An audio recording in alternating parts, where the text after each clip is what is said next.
Find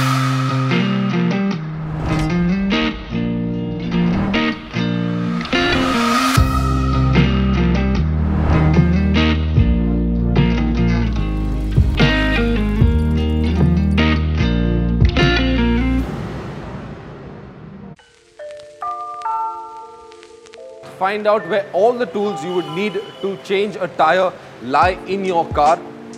Learn this when you take delivery of your car and never change the position of those tools. Second, and you need to do this every time you fill air in your tires, check the air pressure in your spare tire as well. You do not want to end up having a flat tire and then with a spare tire that has no air as well. That would be absolutely horrid. Before you change your punctured tire, remember to leave the car in gear if it's a manual or shift into park mode if it's an automatic. Also, before you raise the punctured wheel, bear in mind, lock down any one of the wheels just so that the car does not roll off the jack, which is potentially a very dangerous situation. Before you change your tire, there are a couple of rules you must follow just to keep things safe. The first of these, use the warning triangle.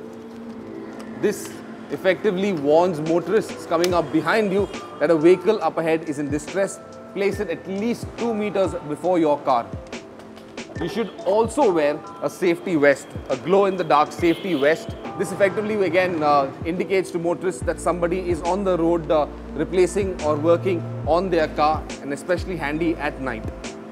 Changing a tire can be tedious and especially hard on your feet.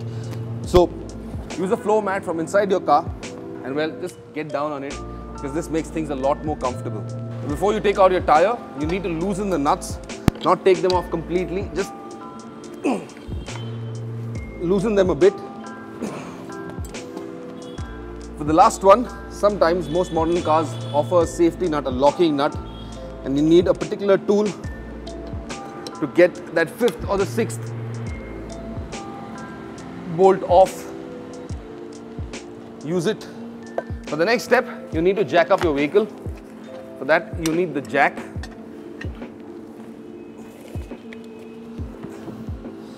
Find the spot that corresponds with your jack mount. Now you can do this the next time you visit your workshop or just before you take delivery of your car. Identify these positions so you know exactly where to jack up your vehicle. Here's another tip just to stay safe when you're changing a tire. Roll the spare under the vehicle, and I've seen this common mistake. Most people place their feet under the car while taking the wheel off the hub, and that is a bad idea. Just in case the jack collapses, your feet will get stuck under the car, and you know the result of that.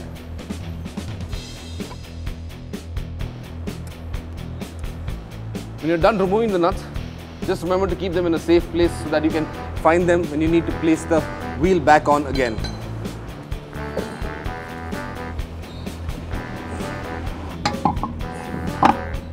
Here's another tip. If you're not able to lift the wheel and the tire onto the hub, you can simply use your wheel spanner.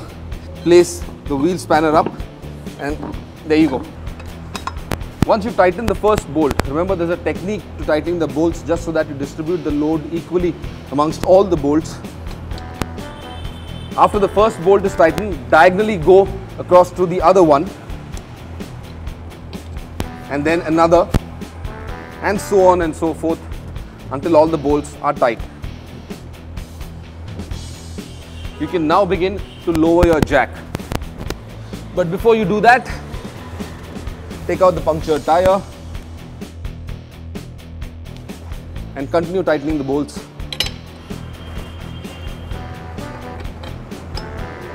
Until they're absolutely secure.